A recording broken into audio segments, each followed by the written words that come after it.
La première question, c'est tout simplement de te présenter brièvement ton parcours, qui tu es, qu'est-ce que tu fais, les études que tu as faites, et cetera. Alors, je m'appelle Julien Robineau. J'ai intégré la Fédération française de rugby en 2009. Au début, c'était pour une double mission. J'avais une activité de recherche. J'ai fait mon doctorat financé par la Fédération française de rugby sur la thématique des entraînements combinés. J'avais un contrat de 3 ans pour remplir cette mission de recherche.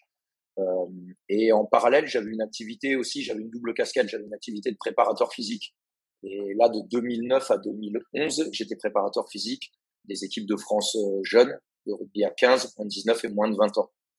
Alors après, le rugby à 7 est devenu olympique. La Fédération française de rugby a mis en place une cellule performance pour ce projet olympique. Et j'ai intégré donc l'équipe de France de rugby à 7 en 2011 jusqu'à 2024. Voilà. Maintenant, je vais un petit peu tourner la page avec le contact direct avec cette équipe. Et je vais prendre plus des missions de coordination au sein du département de la préparation physique. Voilà.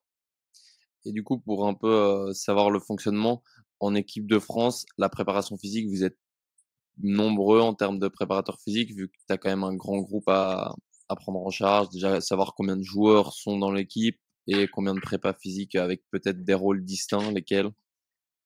Ouais. Alors, bon, le rugby à 7, déjà, voilà, ça se joue à 7 sur un terrain. En compétition, il y a 5 remplaçants. Donc, quand on part en compétition, on a des groupes de 13 ou 14 joueurs. Il y a souvent un ou deux joueurs suppléants. Après, en semaine de stage, on gonfle un petit peu plus l'effectif, mais c'est jamais des effectifs pléthoriques. On est 14, 15, 16 à l'entraînement. Donc, avec un préparateur physique terrain, ça se fait. Après, moi, j'étais accompagné d'un analyste de la performance physique, Nicolas Lopez, qui prenait en charge toute la collecte et l'analyse des données physiques, GPS, cardiofréquence-mètre. Maintenant, tous les outils que l'on peut, toutes les données que l'on peut avoir grâce aux outils utilisés en salle de musculation, les accéléromètres, les GymAware, etc. Et pour un peu, parler d'abord de la discipline, de «l'analyse» entre guillemets de la discipline, tu dirais que c'est quoi les exigences de ce sport-là, en termes de préparation physique? Alors c'est un sport qui est assez hybride. C'est un sport qui est plutôt mixte. Le joueur de rugby à 7, il doit être rapide. Pour moi, ça c'est la qualité première déjà. Si je devais en sortir une, toutes les qualités physiques sont importantes. Toutes celles que je vais citer après sont importantes. Mais vraiment la vitesse, c'est un point particulier du joueur de rugby à 7. Donc il doit être rapide, fort, puissant. Donc, voilà, les qualités neuromusculaires sont certaines et sont très importantes pour le joueur de rugby à 7. Et il doit être en mesure aussi de répéter ses efforts tout au long du match. Un match qui dure 14, 15, 16 minutes. Et tout au long du week-end. Il y a 6 matchs de 15 minutes dans un week-end. Donc la composante énergétique aussi est primordiale.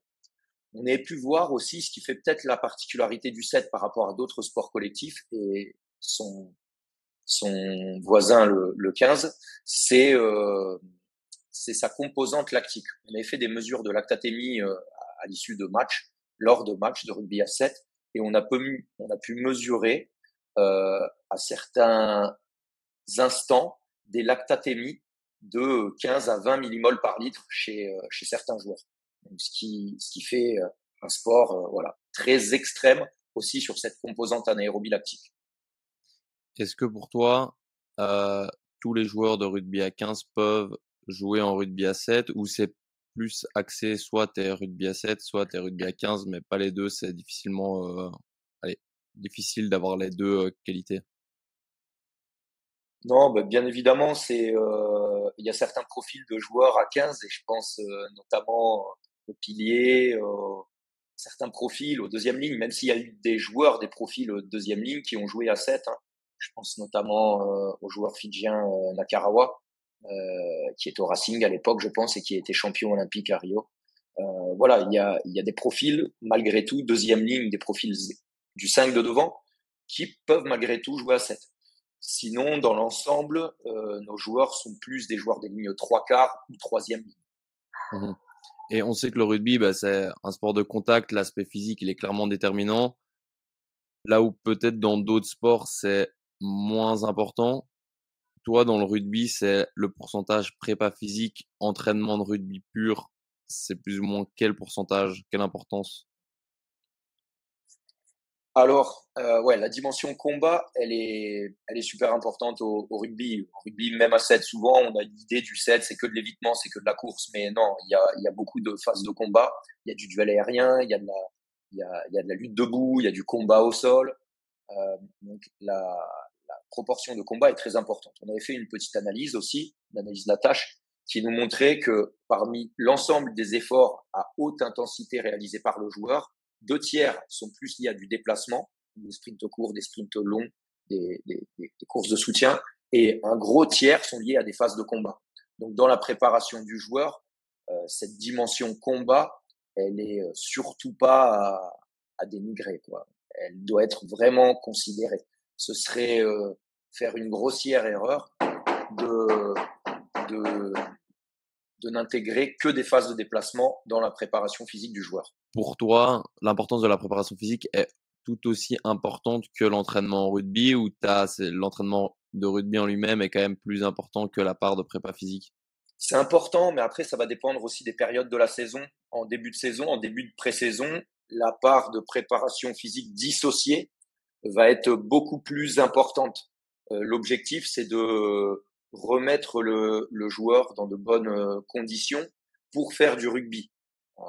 Lors des 2 premières semaines de préparation, le joueur n'est pas apte à refaire des appuis à 100%, à refaire du combat à 100%, à refaire des sprints à 100%, etc. Donc, on a voilà ce début de pré-saison qui est fortement dédié à de la préparation physique pure, dissociée. Et plus on va avancer dans la saison, plus on va intégrer les choses en fait. Ça fait partie de notre philosophie d'entraînement. On va faire beaucoup de séances, par exemple, de vitesse intégrée sous forme de duel. On va pouvoir travailler l'accélération, la décélération, le changement de rythme, le changement de direction, etc. La Vmax aussi. Et aussi, bien évidemment, des situations de jeu intégrées pour travailler tout cet aspect énergétique et répétition des efforts. Et justement, je rebondis, tu parles de changement de direction. J'aimerais savoir quel type de feedback tu donnes, toi, par exemple, pour faire un bon changement de direction, que ce soit, par exemple, si tu pars en course avant et tu veux repartir en course arrière le plus rapidement possible, quel feedback, toi, tu donnerais à un joueur? C'est délicat parce que pour moi, il peut y avoir une multitude de changements de direction. Il peut y avoir une multitude de réponses à une situation. Donc c'est délicat. Malgré tout, il y a des principes très importants à, à respecter. Déjà les alignements des segments, la pose du pied, plus sur la partie médiale du pied. Si on est sur des poses talons, le joueur n'aura aucune réactivité. Après, il y a certaines phases de freinage qui peuvent induire aussi des poses du talon. Ça dépend vraiment des situations. Voilà, c'est difficile de sortir vraiment une solution optimale, mais plutôt des grands principes à respecter. Le travail de fréquence de course aussi va être super important à l'approche du duel ou du changement de direction. Voilà.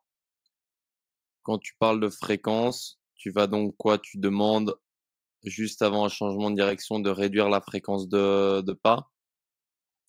Ouais, ouais, bah, d'apporter beaucoup de fréquences, de réduire un petit peu l'amplitude des appuis, de telle manière à être prêt à réagir au moindre signal. Si on est sur des appuis de trop grande amplitude, le joueur n'aura pas cette accroche au sol pour changer de direction. Est-ce que en lien avec ça, tu fais du travail spécifique de renforcement du pied? Oui, on en fait, les joueurs ont ce type de travail qu'ils appliquent en routine. Ça peut se faire en échauffement, en temps de récupération de certaines séries. Mais en effet, ce travail de la voûte plantaire, tout ce travail des orteils, ce travail des jambiers aussi sont très importants. Et ce type de travail-là, est-ce que tu le fais aussi avec des charges? Par exemple, faire des exercices, je sais pas, ça peut être, du renforcement, que du pied ou faire même, un peu de plio aussi pour travailler, la force de l'avant-pied avec charge, avec haltères et cetera, ou tu fais uniquement poids de corps? Alors non, on peut travailler, bien sûr qu'on utilise des charges, Là, on parlait de changement de direction, on a parlé de l'aspect technique, mais il y a une qualité physique qui est super importante pour le changement de direction. Au-delà de la force et de la puissance, c'est vraiment l'explosivité, l'indicateur vraiment de RFD, ce qu'on peut lire dans les papiers, le Rate of Force Development. C'est la capacité à atteindre un niveau de force élevé le plus rapidement possible. Et le plus rapidement possible, c'est de l'ordre de quelques millièmes de seconde. C'est le temps qu'il nous est imparti lors d'un changement de direction. Donc, pour développer cette RFD, on a recours à différentes méthodes. La pliométrie, qui peut se faire aussi avec charge chez des athlètes confirmés. Je pense notamment à ces vêtements lestés avec des plaques que l'on peut appliquer sur le torse, sur les fessiers, etc., sur les quadris, ischios, voilà. Donc pliométrie, lesté pourquoi pas chez des joueurs confirmés. L'ISO maximal, l'ISO max, donc pousser le plus fort possible contre un point fixe durant 3 à 6 secondes. Le travail unilatéral et l'excentrique rapide, par exemple. Voilà, généralement, on jongle avec ces 4 méthodes pour développer l'explosivité et optimiser le changement de direction. Et justement, l'ease-overcoming, toi, tu l'utilises sous quel type de protocole? Est-ce que, déjà en termes de temps, tu l'as un peu expliqué, mais combien de fois tu le répètes? Est-ce que tu utilises les angulations que tu vas retrouver dans ton sport ou tu vas aussi chercher d'autres amplitudes peut-être plus complètes que celles que tu aurais dans le mouvement en particulier? Quand je fais de l'isomax, je recherche des angulations proches des angulations de course, donc des angles plutôt ouverts. Je le combine à d'autres méthodes, à du travail unilatéral, par exemple. On essaye de faire des cycles de 2 à 3 semaines à raison de 2 séances par semaine. Voilà, en gros, notre charge d'entraînement quand on appréhende ce type de travail. Et par exemple, pour avoir une idée sur un exercice type, donc tu restes 4 à 6 secondes sur la poussée. Tu répètes ça combien de fois? Quel temps de récup tu mets pour que justement le joueur puisse récupérer pleinement pour à nouveau être en force maximale? Alors, généralement, on commence quand on applique, hein, et ça c'est valable pour tout type de méthode, hein, quand on applique des nouveaux stress, des nouveaux stimuli, comme ça aux joueurs, faut y aller progressivement. La première séance, j'ai un volume plutôt modéré. Je leur demande de monter progressivement en force, d'atteindre leur niveau de force progressivement. Je cherche pas cette explosivité justement, première séance, de manière à ce qu'ils se placent bien, qu'ils appréhendent bien l'exercice, etc. 3 séries, si on travaille sur du unilatéral, c'est des contractions de 4 à 5 secondes par jambe. Deuxième séance, je reste sur du 3 séries, mais par contre, je vais leur demander d'être beaucoup plus explosifs dès le début. Après, on peut monter à du 4 séries lors de ma séance. Je vais jamais au-delà. 4 séries de poussées, donc jambe gauche, jambe droite, de 5 secondes en isomax par exercice. Et sur les types d'exercices utilisés, c'est du squat une jambe, voilà, avec des angulations très ouvertes, ou ça peut être un tirage, un mid-thigh pull, voilà, sur du travail unilatéral ou bilatéral. J'essaye de privilégier le travail unilatéral. Et ça, c'est associé à des mouvements pliométriques. Voilà. Généralement, les temps de récupération entre les séries, c'est du 3 minutes. Donc tu fais l'exercice d'iso max suivi d'un exercice pliométrique directement derrière et puis tu as 3 minutes de récup? C'est ça, c'est ça, exactement. OK. Et est-ce que pour mesurer si le joueur ne triche pas, tu mets en place des capteurs ou tu te bases uniquement sur son ressenti que tu sais qu'il va pousser, à 100? Non, bah, on peut utiliser des plateformes de force pour mesurer la force produite, l'explosivité produite, mais c'est pas pour voir si le joueur triche ou pas, parce que là, on a affaire à des joueurs professionnels, à des athlètes qui ont une volonté de se surpasser à chaque fois, à chaque séance, donc il n'y a aucun doute là-dessus. Mais c'est plus pour mesurer la qualité du travail fait et les accompagner ensuite sur la répétition des séances. C'est pour avoir des cibles de travail et avoir une idée de leur progression. Ça peut être dans ce cadre-là. Mais voilà, ça c'est le monde parfait, c'est le monde réel. Quand je suis tout seul en salle, parfois, c'est difficile d'utiliser la technologie et les plateformes de force parce qu'après, ça demande aussi du traitement de données. Donc voilà, ces évaluations peuvent se faire, mais de manière euh, ponctuelle. Et puis même, est-ce que ça pourrait pas être, une mesure d'état de fatigue aussi. Si ton gars a poussé X newtons, est-ce que si par exemple une semaine après il pousse beaucoup moins en force max, tu peux peut-être te dire qu'il a un peu de fatigue aussi? Si, si, bien sûr, mais après, on a aussi d'autres éléments qui permettent de détecter des états de fatigue chez le joueur. Comme je le disais, hein, maintenant avec la technologie GPS, avec le suivi que l'on peut avoir auprès du joueur, finalement, on a de l'évaluation en permanence. On a des séquences types qui se répètent, donc on peut être en mesure à chaque fois de jauger le niveau de performance du joueur au cours d'une séquence. Et donc finalement, les séances terrain avec les indicateurs GPS, les données d'accélération max, de vitesse max, de mètres minutes, etc., vont nous permettre de jauger l'état de forme du joueur. Et justement sur les GPS, comment tu fonctionnes avec les GPS? Qu'est-ce que tu regardes? Imagine enfin comment tu fonctionnes avec ça? Est-ce que tu te dis, par exemple: «J'ai envie que tel joueur, il atteigne X fois sa vitesse maximale, il fasse X accélération et s'il l'a pas atteint sur l'entraînement, je fais du travail supplémentaire pour qu'il l'atteigne». Comment tu gères tout ça?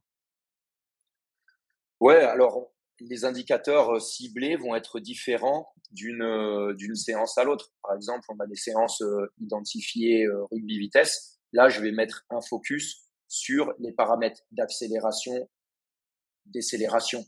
Si l'objectif de la séance c'est démarrage et changement de rythme. Si l'objectif de la séance rugby vitesse est plus la vitesse maximale, je vais regarder prioritairement l'indicateur distance parcourue, distance en sprint parcourue.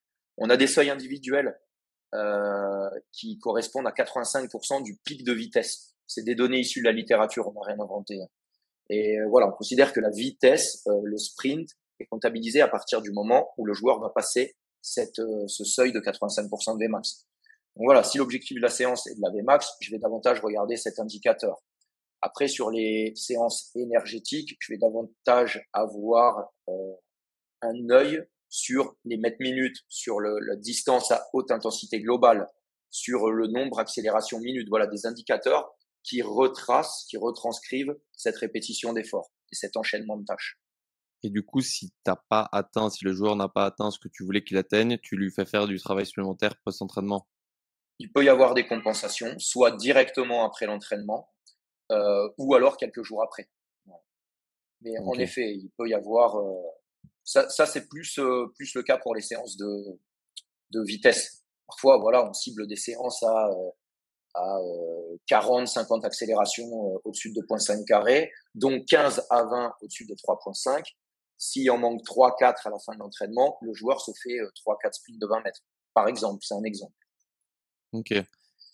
Et maintenant, j'aimerais qu'on aborde un peu l'échauffement. Je trouve que c'est un sujet assez intéressant parce que dans le sens où je trouve que c'est pas toujours, évident de savoir, je parle de l'échauffement d'avant-match, de savoir, quoi placer dans son échauffement, combien de temps doit-il durer? Parce que j'ai l'impression que dans certains sports, on a envie de mettre, énormément d'intensité, on fait tirer en longueur l'échauffement. Certains joueurs aiment venir 1h30, 2 heures avant, faire leur routine, enfin moi qui suis dans le basket, shooter beaucoup et cetera et en fait, tu arrives 2 heures avant le match et au début du match, ben, comment savoir si ce que tu as fait avant, tu pas plus cramé que ce qu'il ne fallait? C'est quoi ton avis là-dessus sur un bon échauffement? Combien de temps doit-il durer et qu'est-ce que tu mettrais dedans? Bah, ça, tu t'imagines qu'à 7, c'est infaisable des échauffements de 1 heure et demie, parce que tu dois en faire 6 dans le week-end. Donc, si tu fais ça, déjà, tu vas te cramer pour la compétition. Non, c'est une compétence que le joueur de rugby à 7 doit acquérir. C'est s'échauffer bien. Bien sûr, hein, faut être prêt pour la compétition, hein, mais rapidement et de manière très efficiente. Donc moi, le 7, il y a tellement de contraintes autour du 7 que ça m'a appris à être très pragmatique, très efficient et d'aller à l'essentiel. Voilà. Donc généralement, le premier échauffement du premier match, il dure une vingtaine de minutes. L'échauffement collectif, voilà, parce qu'après il y a toute la préparation en amont dans le vestiaire individuel. Voilà, ça j'en parle pas là, je le compte pas. On va sur le terrain, de nouveau au début de ces 20 minutes, il y a 3-4 minutes individuelles. Les joueurs font leur gamme athlétique, certains ont besoin de courir, certains ont besoin de se déverrouiller, voilà. Et après, suite à ça, moi, je commence la partie collective. Il y a une première partie qui est plus sur du réveil musculaire, des gammes athlétiques. J'injecte déjà un petit peu de ballon pour réveiller aussi la communication et l'aspect technique et cognitif, etc. Ensuite, ils enchaînent par une partie rugby qui se décompose en 3 temps, puis un quatrième. Il y a un skills de manip de balle, un skills de duel dans un petit espace et un skills de combat. Suite à ça, ils font 2-3 ballons en collectif et c'est plié. Une explo et on rentre au vestiaire. Ça dure 20 minutes. Après, sur les matchs suivants, on a tendance à diminuer la durée de l'échauffement à du 15 minutes. Voire quelquefois, sur les derniers matchs de tournoi, ça nous est arrivé de faire des échauffements de 10 minutes. Parce qu'on sentait bien les mecs, parce que déjà individuellement dans le vestiaire, ils s'étaient bien préparés. On ne voyait pas l'intérêt de faire plus de 10 minutes. Ouais, donc un joueur, tu dirais que son échauffement total avec sa partie individuelle avant que tu les prennes en charge, c'est quoi? C'est sur du 30 minutes, 40 minutes? Ouais. Ouais, pour le 30 minutes. Parce que je me dis au final, en fait, je me fais de plus en plus cette réflexion, j'ai l'impression que en vraiment 30 minutes tout compris, avec la mobilité, le déverrouillage que tu as au départ, pour moi, tu peux clairement être prêt à envoyer sur un match, quoi.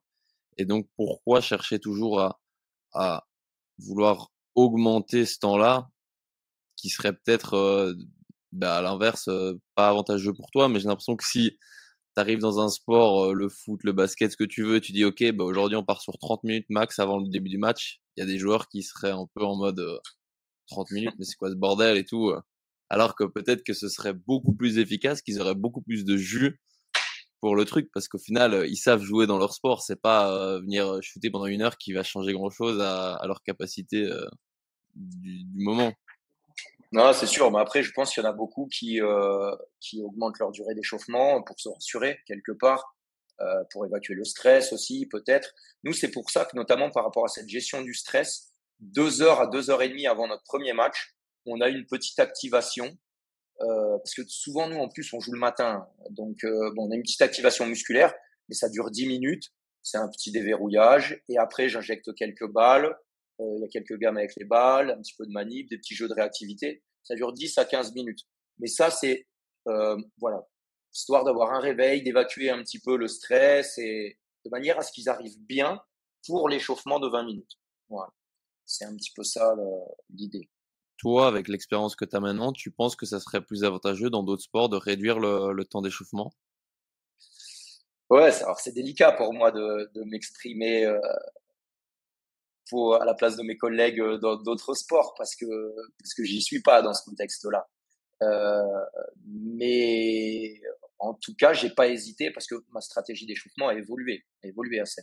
Au début, voilà, je faisais des échauffements beaucoup plus longs et je voyais que c'était contre-productif, qu'on avait tendance à endormir les joueurs en fait. Et pour moi, l'échauffement, ça doit chercher à te stimuler. Il faut trouver le bon dosage. Ça doit te permettre de monter en température et voilà, d'allumer l'étincelle, d'allumer la flamme à la fin de l'échauffement de manière à ce que le joueur, la première minute de jeu, il soit plein pot. Moi, les trucs qui traînent, qui sont monotones, qui sont au même rythme, etc., non, j'aime pas. Ça me plaît pas. Mais Donc, ouais. c'est dur de changer ça, je trouve. Parce que ouais, j'ai vraiment cette réflexion où je me dis: «Putain, mais est-ce que ce serait pas plus performant de diminuer ça?» mais j'ai l'impression que si tu diminues, en fait, ça va perturber un peu tout le monde de se dire: «Mais putain, on s'échauffe quasi pas, est-ce que c'est nécessaire?» et cetera. Mais moi, comme À tu mon as avis, dit, des ça, fois c'est mmh, quelque chose, à mon avis, qui se prépare et qui s'entraîne. S'entraîner à s'échauffer, je pense, hein, c'est des choses qui doivent se préparer en tout cas. donc tu verrais un intérêt, par exemple, imaginons sur un entraînement, tu te dis: «Bah, là, on va essayer de mettre en place, peut-être ta première situation d'entraînement, c'est, intensité de match» et donc tu fais un échauffement qui est peut-être plus court en te disant: «Bah, je teste, en fait, de faire ça à mon entraînement et non pas au match» et voir la réaction des gars. Ouais. Ah bien sûr, en tout cas, ça, c'est pas quelque chose à entre guillemets «inventer», à tester, sur, un échauffement de match. Pour moi, ça doit se préparer en semaine d'entraînement, expliquer le contexte aux joueurs, voilà, on aimerait peut-être diminuer notre durée d'échauffement, faire des échauffements plus explosifs, plus intenses, d'aller plus à l'essentiel et cetera et pour moi, ça doit se tester à l'échauffement, ouais. Et À toi, quand l'entraînement, pardon. quand quand tu expliques que tu as diminué le temps, c'est suite à une analyse des GPS où tu voyais que les joueurs étaient, trop fatigués ou c'est ton ressenti personnel? Non, c'était que du ressenti. C'était que du ressenti, c'est, de l'observation des attitudes, des comportements des joueurs, et cetera. Et dans le rugby, il y a enfin même dans d'autres sports, hein, il y a énormément de data. C'est quoi ton avis sur la data? Est-ce que, à vouloir trop être dans la data, est-ce que parfois on peut avoir tendance à oublier un peu le côté humain dans leur relation, prépa-athlète? Ouais, il faut faire attention, c'est comme, je disais tout à l'heure, il faut savoir cibler les bons indicateurs parce qu'on peut à l'heure actuelle, on peut s'y perdre avec toutes ces données-là. On peut tout mesurer, donc on peut vraiment s'y perdre.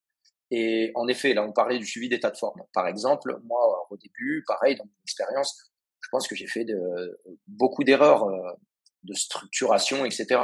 On a mis en place un suivi d'état de forme où c'était une usine à gaz. Tout le lundi matin, c'était dédié à du suivi d'état de forme. Donc déjà, ça ronge aussi la fraîcheur mentale du joueur. Alors ils arrivaient, il y avait le check médical, il y avait un questionnaire à remplir, il y avait les 5 minutes avec la fréquence cardiaque de repos, la HRV, il y avait un test de détente verticale, il y avait un test de répétition de sprint sur one bike 5 fois 6 secondes. C'était la batterie complète, tous les lundis matins. En fait, on s'est aperçu aussi que ça nécessitait beaucoup de ressources humaines et du temps pour analyser toutes ces données et qu'on n'exploitait pas au final. Donc voilà, c'était pas un bon compromis, ça nous servait à rien finalement. Et les seules données que j'explorais, que j'exploitais, c'était les questionnaires d'état de forme qu'on faisait de manière quotidienne. C'est un questionnaire d'état de forme très simple, en 5 ou 6 items. 6 items parce qu'on a décliné les courbatures musculaires sur le haut et sur le bas du corps. C'est le fameux questionnaire de McLean, hein, qui est assez connu, euh, qu'on a adapté un petit peu. Et je regardais que les données de ce questionnaire. Si je voyais qu'il y avait problème, après j'engageais une conversation avec le joueur et le médical, etc. Et on prenait la décision après de l'impliquer dans l'entraînement ou pas, ou de réduire sa charge d'entraînement ou pas. Donc je me suis dit, à quoi bon faire des choses qui paraissent belles sur le papier, mais dont on va pas utiliser. Donc j'ai tout retiré. Voilà, les créatines kinases, etc. Nous en plus on est dans un contexte où ça joue pas tous les week-ends. Donc bon voilà, j'ai simplifié la démarche. Mais en fait, c'est encore une fois, j'ai l'impression, au plus tu vas avoir de données, au plus tu vas avoir de trucs un peu chiffrés, d'avoir des beaux tableaux et tout, les gens vont se dire: «Putain, ça c'est un truc carré et tout» et en fait, tu te dis: «Mais est-ce que, clairement un questionnaire, est-ce que juste poser 5 questions au mec, c'est pas plus avantageux que oui, OK, sur, de l'extérieur, on va peut-être se dire: «Ouais, il est éclaté, ce prépa, il fait juste des questionnaires. Moi, j'ai, le truc d'un écrit qui coûte 10 000 balles, nin mais si tu l'utilises pas, ça te sert à rien. Ouais, mais c'est certain, hein. C'est certain, mais moi, ma démarche au début, c'était la suivante. Je me suis dit, allez, je vais faire un truc chiadé, un truc propre, les joueurs, ils vont se sentir vraiment suivis, etc. Mais en fait, on n'utilisait pas la donnée. Donc, il faut savoir faire des choses simples, mais bien, quoi. Voilà, donc je pense que retour à la simplicité, des fois, ça fait jamais de mal.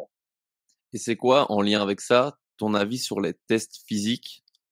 Pareil, j'ai l'impression qu'on peut vite vouloir en faire énormément et au final, en utiliser aucun. Peut-être, regarder, son joueur se déplacer, à l'entraînement et cetera et au final, tu arrives à faire cette analyse toi-même dans la saison, plutôt qu'avant sur un test où il sait qu'il est testé sur X points ou tel truc et cetera. Donc il va peut-être être beaucoup plus concentré, sur un test, où il sait que c'est un test alors qu'en match, il est plus un peu dans le game et donc il fait moins attention. Donc est-ce que c'est réellement pertinent de faire, enfin, c'est aussi une réflexion que j'ai de me dire, en fait, j'ai l'impression de faire plein de tests. Encore une fois, si tu les utilises pas ou quasi pas, à quoi bon les faire juste pour dire de faire des tests, quoi. Parce que t'es un prépa et un prépa qui fait pas de tests, c'est pas un bon prépa.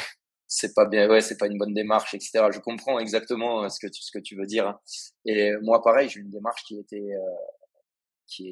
est réductrice vis-à-vis de l'utilisation des tests physiques.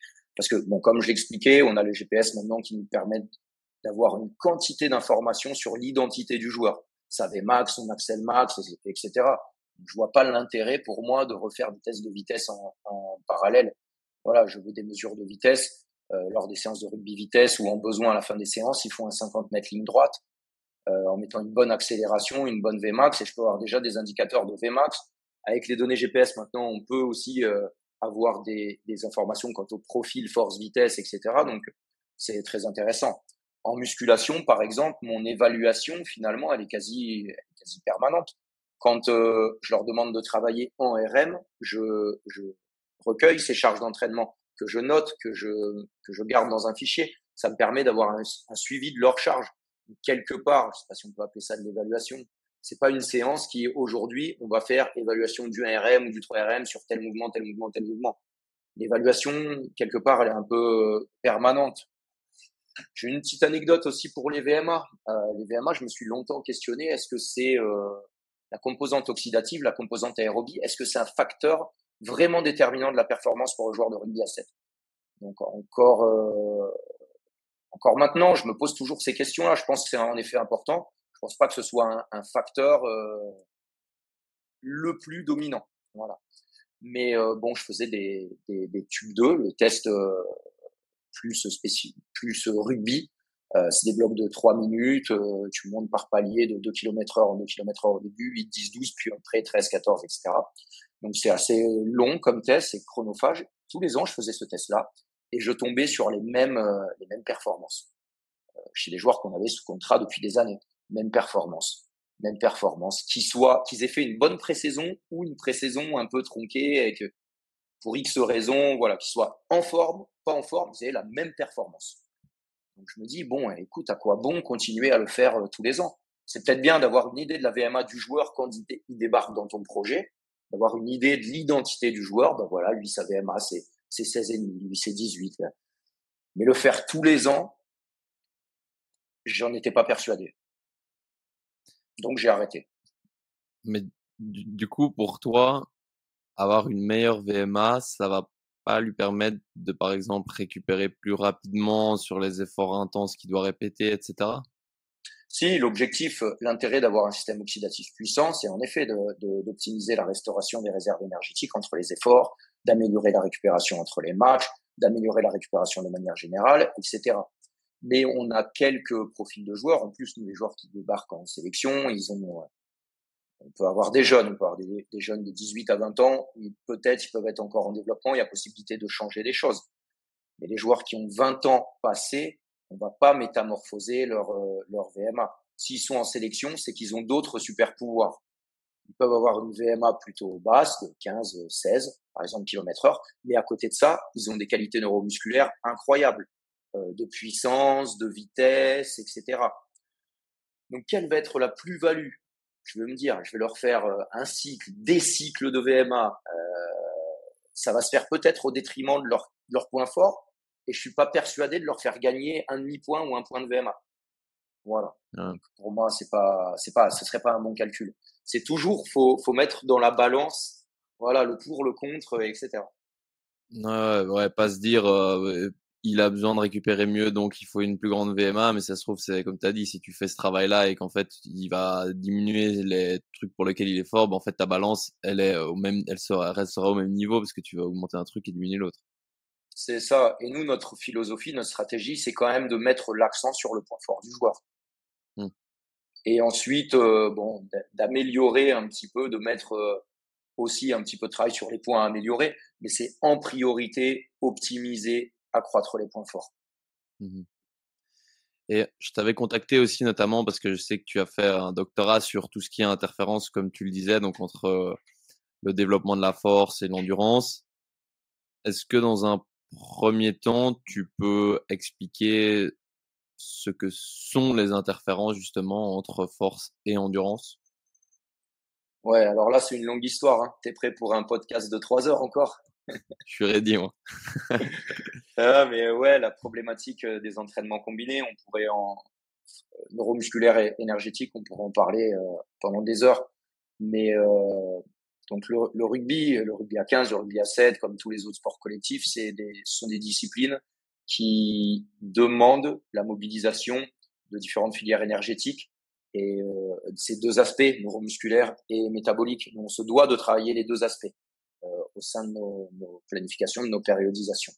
Et on sait que, voilà, notamment je fais référence à ce premier papier Dixon en 1980, il a montré que vraiment au sein d'un même groupe d'entraînement, le fait de combiner la force et l'aérobie, ça va avoir un impact un petit peu réducteur sur le gain de force par rapport au groupe qui ne fait que de la force. Le groupe qui ne fait que de la force va avoir des gains beaucoup plus importants de force maximale que le groupe qui fait des entraînements combinés, force, aérobie.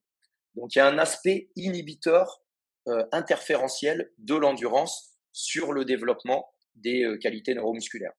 Je parlais de la force, mais après il y a beaucoup de papiers qui ont en fait montré que ce phénomène interférentiel agissait davantage sur les qualités de vitesse, de puissance et d'explosivité. Donc c'est lié à différentes raisons. Il y a une raison qui est plus d'ordre, une explication qui est plus d'ordre physiologique, avec les interférences au niveau des voies de signalisation moléculaires, anaboliques et métaboliques. Voilà, ça peut être une explication de ce phénomène interférentiel. Après des efforts énergétiques, on va avoir une déplétion de glycogène, pardon, une stimulation de la MPK, et ça va induire une inhibition de la voie de signalisation anabolique, une inhibition de la synthèse protéique, et donc une altération du développement de la force. Ça, c'est une première explication. Donc, c'est cet aspect physiologique. La deuxième explication, c'est le côté fatigue. La fatigue que va avoir une séance, la séance énergétique, par exemple, sur la capacité de production de force au cours d'une séance de musculation. Si on travaille en énergétique en amont de la séance musculaire, par exemple, on peut bien s'imaginer que le joueur va aborder son travail musculaire déjà dans un état de fatigue, va être moins productif, et s'il répète ses schémas d'entraînement, à terme, va avoir des adaptations réduites au niveau neuromusculaire. Ça, c'est les deux grosses explications. Alors, pour lutter contre ce phénomène interférentiel, ce phénomène d'interférence, on peut manipuler différentes variables liées à la programmation d'entraînement, je pense notamment au temps de récupération. On sait que la voie de signalisation anabolique, elle va rester activée durant 24 heures suite à l'exercice de force, suite à l'exercice musculaire. La voie de signalisation métabolique, elle va rester activée seulement 3 à 4 heures.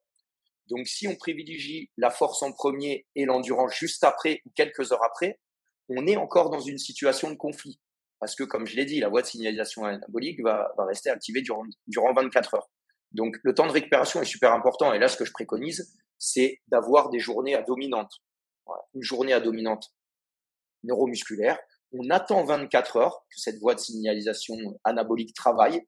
On attend 24 heures avant d'appliquer une séance métabolique énergétique. Le temps de récupération peut être important. L'ordre des séquences, j'en ai parlé aussi. Après, il y a d'autres facteurs. Il semblerait que des séquences d'entraînement à haute intensité, énergétique à haute intensité, les fameux High Intensity Interval Training. Et là, je fais référence à la classification de Martin Buchette et Paul Lorsen. Les fameux Repeated Sprint Training, plus les sprints au court, inférieurs à 6 secondes, et les Sprint Interval Training, les sprints d'une durée un peu plus longue.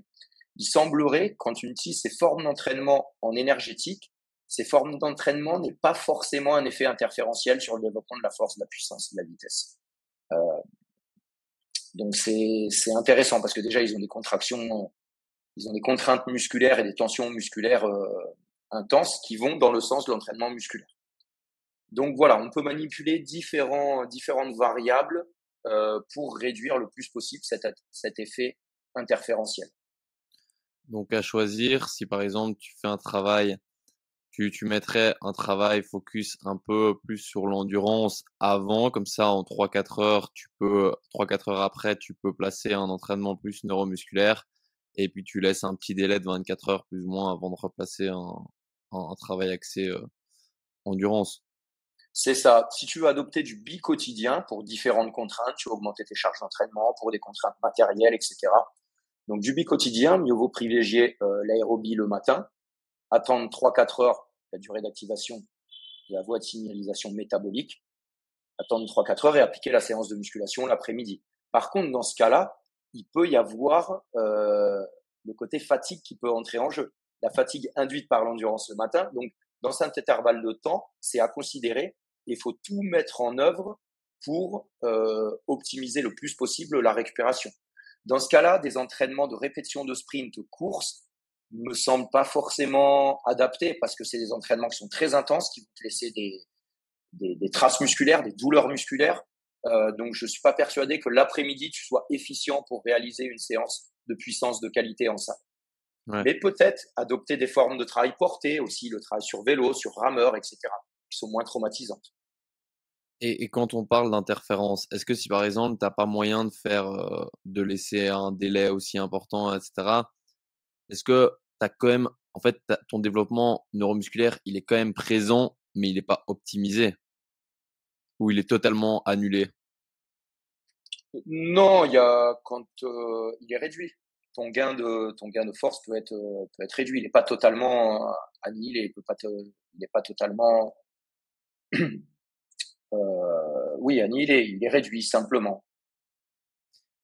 Et là, on parle, du travail uniquement en force ou est-ce que c'est le même impact si par exemple, on va dire que tu es dans un développement de joueur et que tu cherches par exemple à l'hypertrophier, est-ce que ça va être le même impact? Et il semblerait que ça dépendrait aussi. Alors l'interférence, en effet, elle peut avoir un effet sur, elle peut avoir une origine musculaire. Donc là, ça va agir sur l'hypertrophie musculaire et elle peut avoir aussi une origine nerveuse. Là, ça va jouer par exemple sur sur les adaptations nerveuses et donc sur les gains d'explosivité.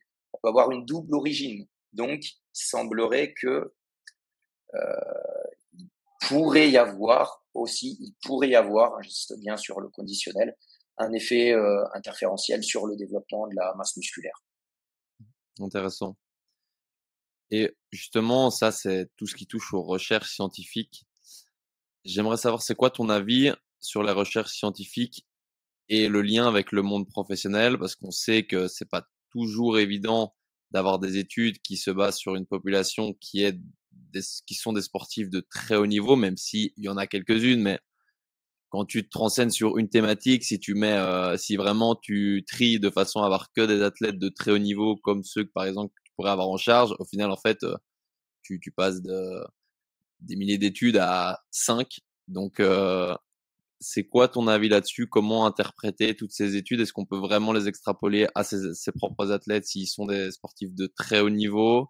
Est-ce que la réalité aussi où sur les études, on va s'occuper que d'une seule variable et donc on va supprimer toutes les autres, ce qui n'est pas faisable avec le monde du terrain? C'est quoi ton avis science-terrain? Alors en effet, quand on lit les papiers, moi je conseille à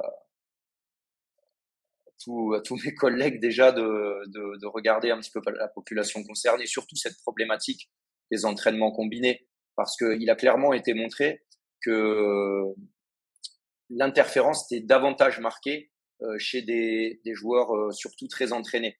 Chez des joueurs sédentaires, amateurs, euh, quoi que l'on fasse, finalement, quelque part, il va y avoir une adaptation.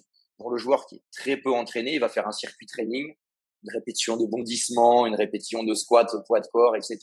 Ce joueur complètement sédentaire, en faisant ça, il va avoir des gains de force aussi. Donc, quelque part, il n'y a pas d'effet interférentiel chez des joueurs peu entraînés.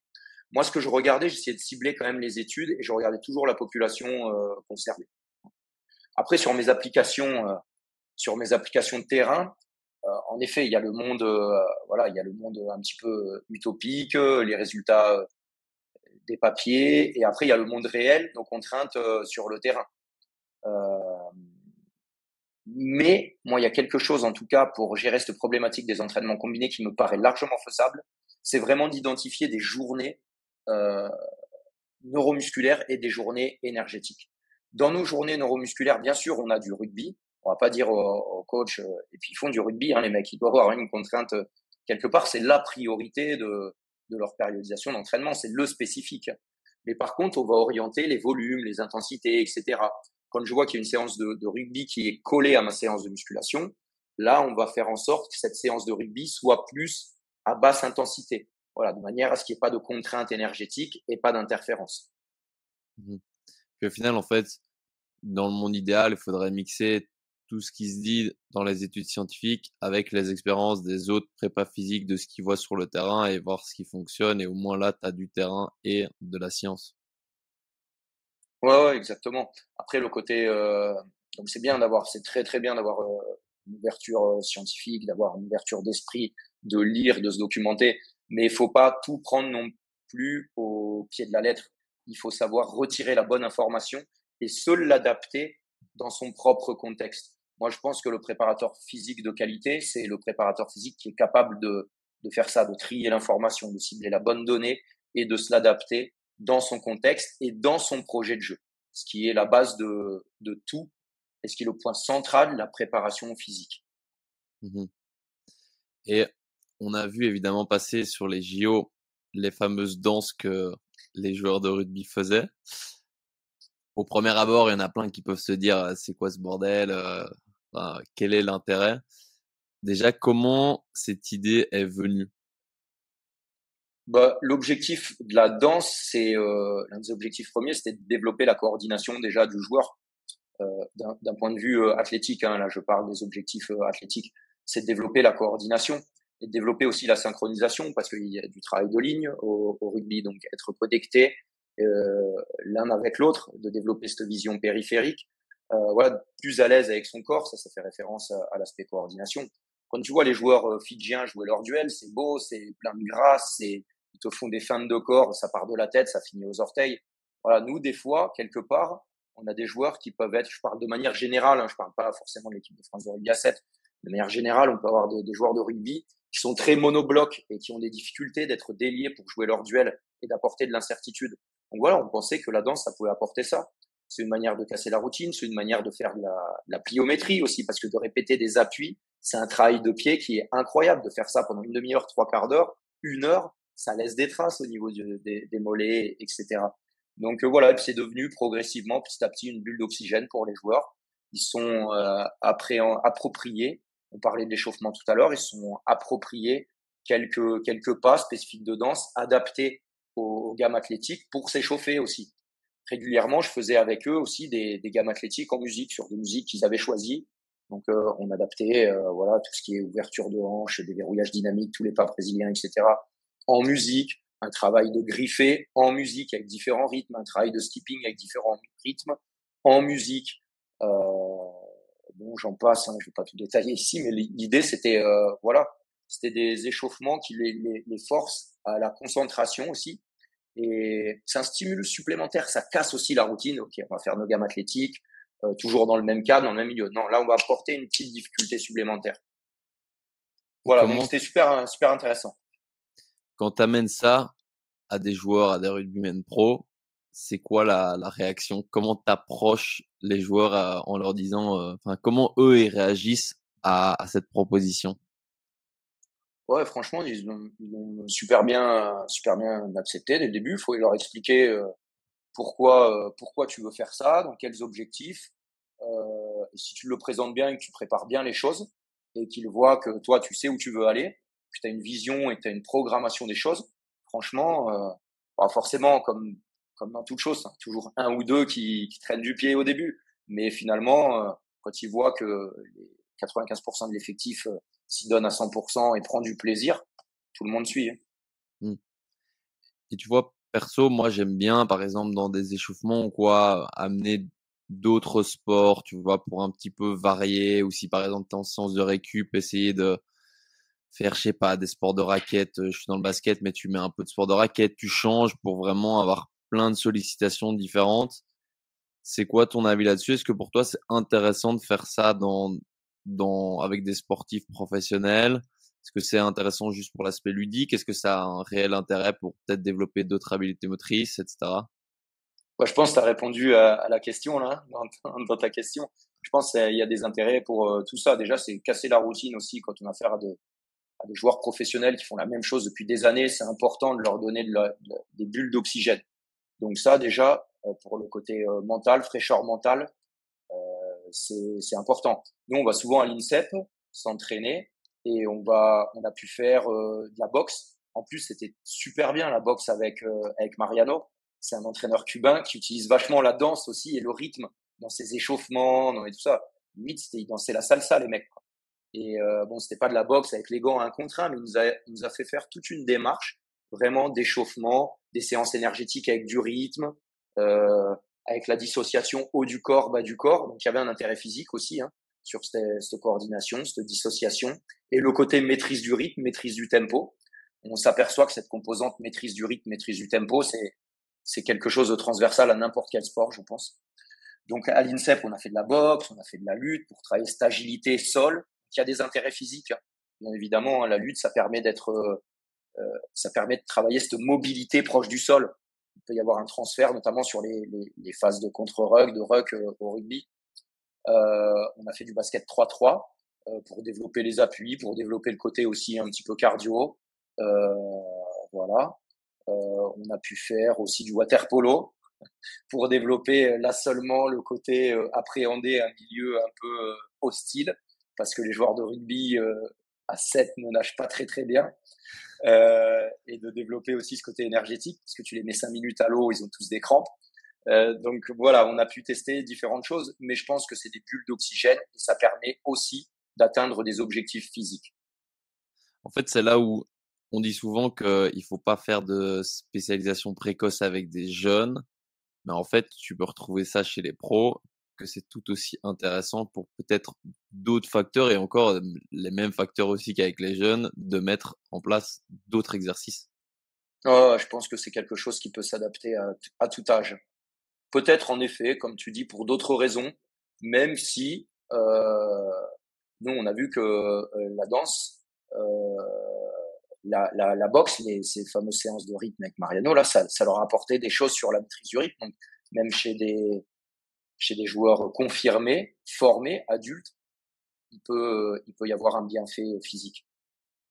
Parce que moi, je me dis, par exemple, imaginons des sports de balles.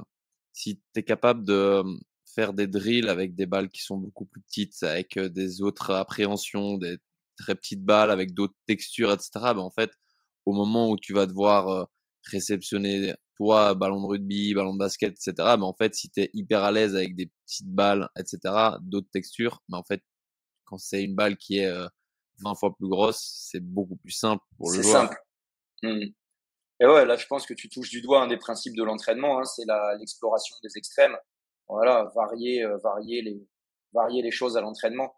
Alors, il faut pas varier pour varier, il faut savoir pourquoi on fait ça, etc. Mais je pense que, en effet, parfois de mettre le joueur dans l'inconfort quelque part, avec une plus petite balle, avec une balle lestée, avec je sais pas, ça, ça va lui développer des aptitudes pour être plus efficace dans un contexte entre guillemets moins chaotique et plus entre guillemets normal. Ouais, parce que je me dis, au final, tu as un intérêt qui est là, celui qu'on vient d'évoquer, et aussi tu as du ludique parce qu'en fait, ça va un peu les changer et tout, donc ils vont toucher à autre chose. Et donc là, tu as peut-être en un exercice deux points qui sont intéressants, quoi. Ouais, bien sûr, bien sûr.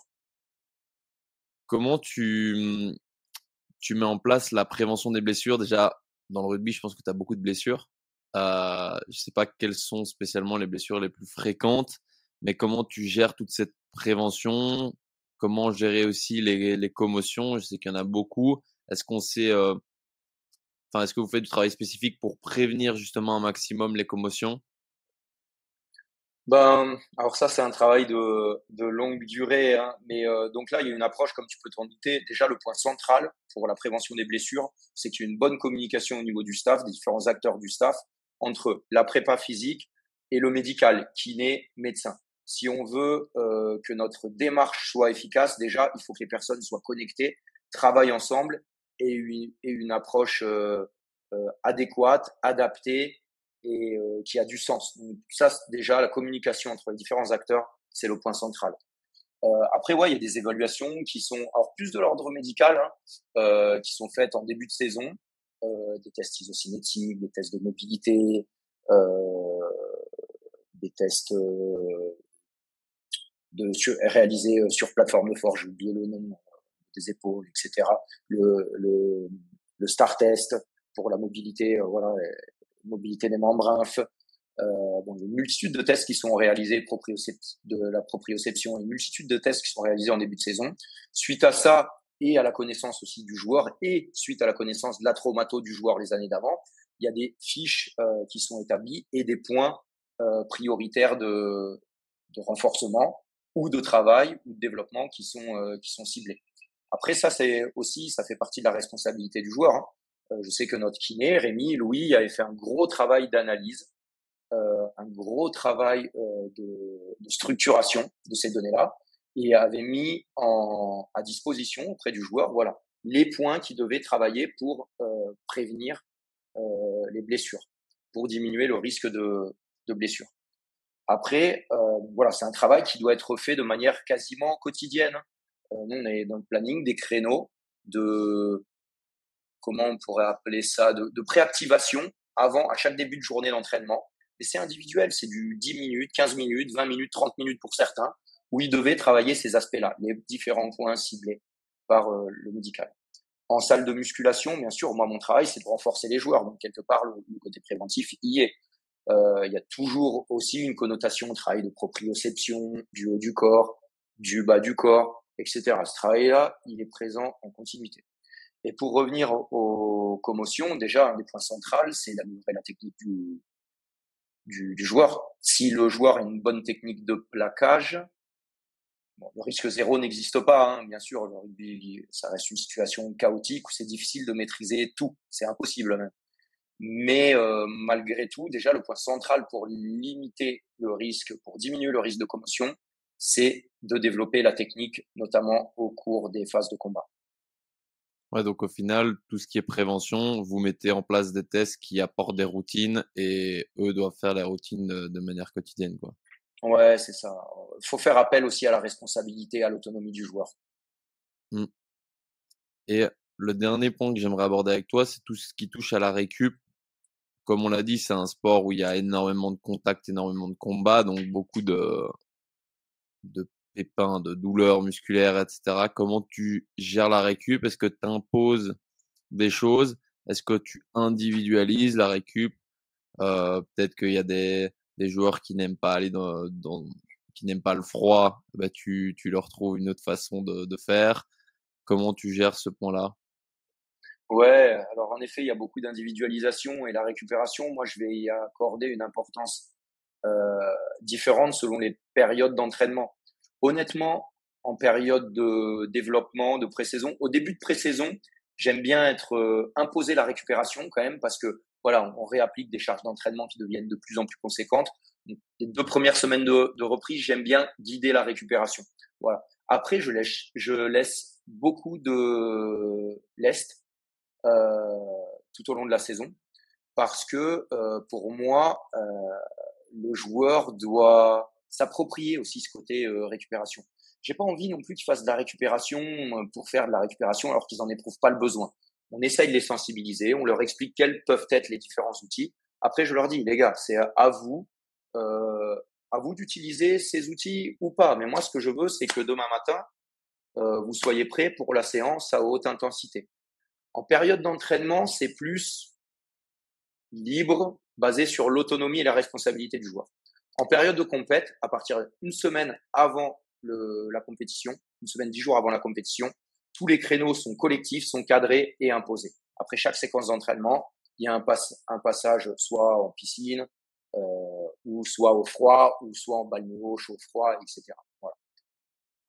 Après, en compétition, on peut avoir des remarques du style, ouais, mais moi, le froid entre les matchs, surtout quand le temps est réduit entre les matchs, franchement, ça me coupe les jambes, je me sens pas, après, j'arrive pas à me réchauffer, ça va pas. Quand c'est des joueurs expérimentés qui me disent ça, franchement, je laisse faire. Je leur dis, OK, entre les matchs, tu vas faire, si t'as pris des pets, tu fais du game ready, voilà, tu fais du froid local, etc., voilà. Par contre, fin de journée, tu discutes pas, c'est froid. On prépare la journée du lendemain, tu auras toute la nuit pour récupérer, etc. Froid imposé.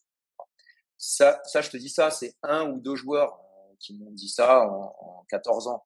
Donc, bon, ça reste des exceptions, mais je les écoute. Quand c'est des joueurs de 19 ou 20 ans qui me disent ouais, moi j'aime pas faire du froid entre les matchs, ils n'ont pas l'expérience, ils n'ont pas le vécu encore pour savoir si ça va leur faire du bien ou pas. Donc, je lui dis écoute, tu testes, à la fin de l'année, on en discutera. C'est parce que habituellement, c'est parce qu'ils trouvent pas ça agréable. C'est ça, c'est ça. Et est-ce que tu fais, par exemple, je sais qu'il y en a qui font ça et je pense que c'est intéressant, faire des petites séances de récup dans la piscine?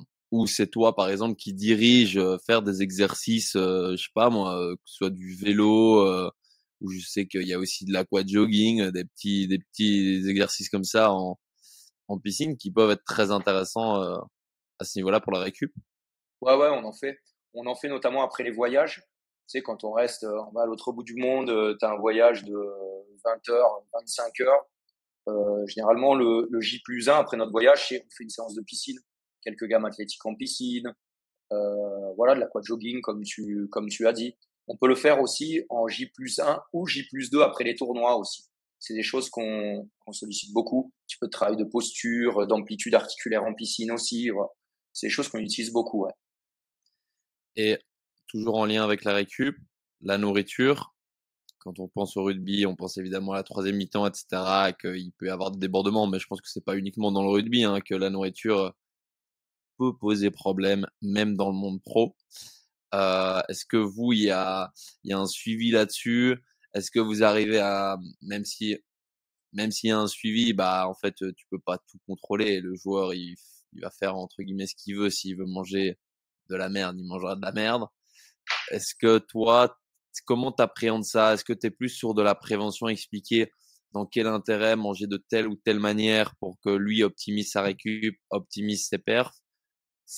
Enfin, comment c'est l'alimentation dans le rugby, dans le haut niveau? Alors, non, franchement, on a affaire à des joueurs sérieux. Hein. De toute façon, à 7, si tu ne mets pas tous les moyens de ton côté, tu vas exploser, tu vas augmenter le risque de blessure, tu vas pas suivre le rythme. Donc, franchement, les joueurs le savent, on a affaire à des joueurs sérieux qui font attention aussi à leur alimentation. On travaille avec une diète, Florence Mully, qui travaille avec le 15 de France aussi, et qui est pas avec nous en permanence, mais par contre, elle suit de manière hebdomadaire les joueurs sur des moments particuliers à l'approche des Jeux Olympiques. Elle était intégrée dans le staff pleinement, parce que c'était une période vraiment sensible. Mais voilà, elle fait des entretiens individuels avec tous les joueurs au début de saison, et ensuite elle les accompagne. Les joueurs sont curieux, ont besoin, ont des questions, etc. Donc elle les accompagne, quelque part, elle est toujours présente. Elle est toujours présente pour répondre à leurs questions. Elle leur donne des préconisations. Elle gère les menus aussi en période d'entraînement. Et moi, ce que j'aime bien, c'est dans sa démarche, c'est que elle intègre aussi cette notion de repas plaisir. Généralement, une fois dans la semaine, quand on est en, j'oublie mon nom, j'oublie les mots, mais quand on est en rassemblement, voilà, en stage, euh, on a une fois dans la semaine un dîner un petit peu, voilà, plaisir, où il y a un petit peu de frites, où il y a, voilà, il y a une bonne viande, voilà, etc. Pour euh, pour que ensuite les joueurs, je pense que c'est bon de leur voilà de leur donner un petit peu aussi ce côté-là pour qu'ils puissent aussi avoir un rythme sain sur les autres jours de la semaine. Il faut savoir jongler aussi avec cet aspect psychologique et choses qu'elle fait très bien. Donc après nous on a une contrainte particulière en compétition. La nutrition, la récupération entre les matchs, c'est très important. Donc, on a trouvé des solutions parce que souvent, après des efforts violents, explosifs, intenses, les joueurs, ils n'ont pas d'appétit. Donc, on a trouvé une solution avec les smoothies. Moi, je partais en compétition avec un blender et je leur faisais une boisson glucido-protéique, banane, eau, glaçons, des oléagineux et de la protéine whey, par exemple. Ça, c'est des choses. En plus, la solution liquide qui est très rapidement assimilée dans l'organisme, donc c'était top. Mmh. Ouais, non, c'est clair. Hem, Est-ce qu'il y a des choses, que tu aimerais aborder, qu'on n'a pas abordées, même si je pense qu'on peut aborder des choses pendant 10 heures, mais peut-être auxquelles tu penses que tu aimerais aborder? Non, franchement, comme ça, on a abordé beaucoup de choses, hein. Échauffe, récup, les extra rugby, euh, les entraînements combinés, la vitesse, les changements de direction. Non, pour moi, je pense on était complet. Top, je finirai juste par 2 petites questions.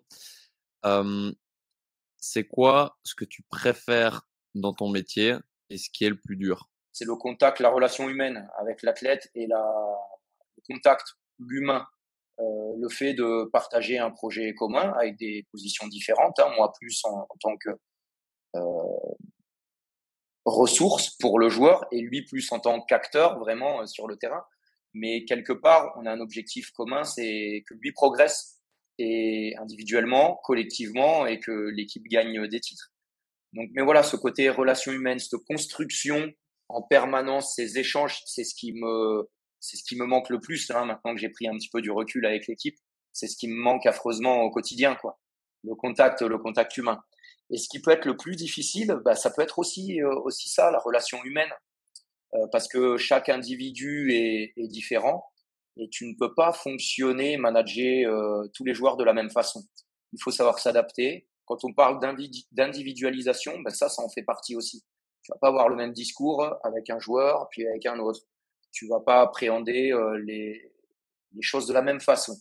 Ça, c'est complexe. C'est de la relation, c'est de la relation humaine. Et ça, je pense que c'est difficile à expliquer. Ça se sent, ça se vit plutôt. Donc au final, comme on en discutait avec les data et l'humain, au final, là, tu ressors que la chose que tu préfères, c'est la relation humaine. Ah oui, bah, bien sûr. Ah oui, bien sûr.